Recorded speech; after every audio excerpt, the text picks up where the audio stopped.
The quickest way to get out of resentment is to remember that you always have a choice, and consider all your options and get behind a choice that is in line with your integrity and earns your own self-respect, even if it's not your first or favorite choice.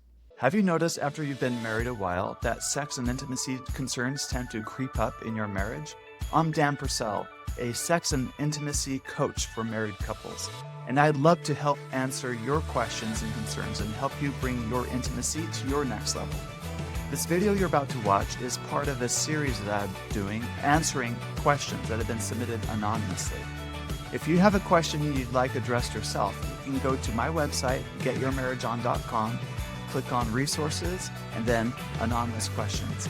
All right, let's dive in. My wife is a low desire spouse, and I am the very high desire spouse in our marriage.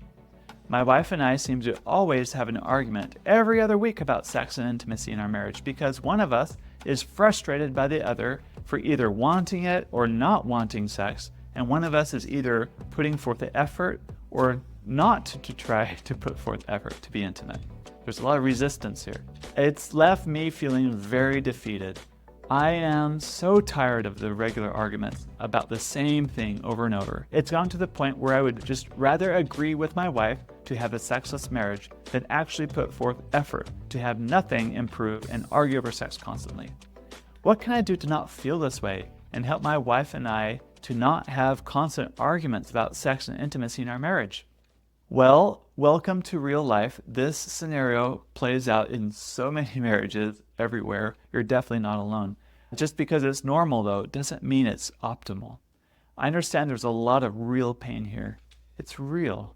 It hurts a lot to be with someone that you want to touch, whom you hope wants to touch you, and they don't want you. It's hard to want to be wanted, and the other person doesn't put forth that effort. It's hard to be married to someone because implicit in marriage is sexual exclusivity, not celibacy, right? It's painful just not to be wanted by someone who you're very close to, who matters a lot to you and love, yet you don't feel that same coming back to you. I did a live masterclass on this topic last week. You can go back to my website at getyourmarriageon.com, click on masterclass to watch the recording. I then want to encourage you to consider joining my program. It helps couples just like you find a lot more joy and relief, freedom in your marriage. Or you can come to my retreat. My retreat will cover this topic in great detail and help you apply it in your relationship in one weekend. I encourage you to apply what I shared in the previous question just above. I have 100 things I can say about this in your situation too, but let me give you just a few additional ideas to consider. First is to remember that marriages are a system. Systems like homeostasis. Homeostasis is like, think about your thermostat. When it gets too hot, the air conditioner kicks on to cool it down. When it gets too cold, the heater kicks on to bring things up back into this tolerable zone where things are comfortable, right? Marriages are the system, and you're participating in a dynamic to keep things comfortable, but it may not necessarily be optimal for your relationship. In other words, I want you to know that you are both participating in a dynamic that is not conducive to an optimal, passionate marriage. Do you think you can pinpoint your pattern in your cycle? Think of cycles like a Ferris wheel, where it just goes around and around and around. And in what ways do you two step onto the Ferris wheel?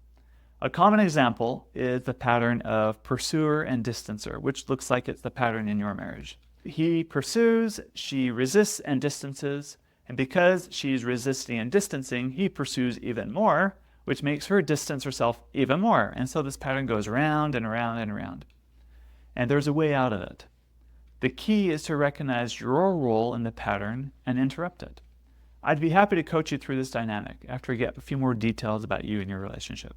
Resentment happens in a marriage when we think others are making choices for us that we don't like. The quickest way to get out of resentment is to remember that you always have a choice, and consider all your options and get behind a choice that is in line with your integrity and earns your own self-respect, even if it's not your first or favorite choice. Getting accurate and true information on the table and honestly addressing what's yours to address in your relationship is really important too. And ultimately, getting behind your choices is very important. More information about all of this that I just said is available in our Get Your Marriage On program that I highly encourage you to take a look at. Thank you for watching this video. If you'd like more great content like this to help improve intimacy in your marriage, click the subscribe button. Also, if you want to send me a question anonymously, you can do so at getyourmarriageon.com. Click on resources and then anonymous questions. See you in the next video.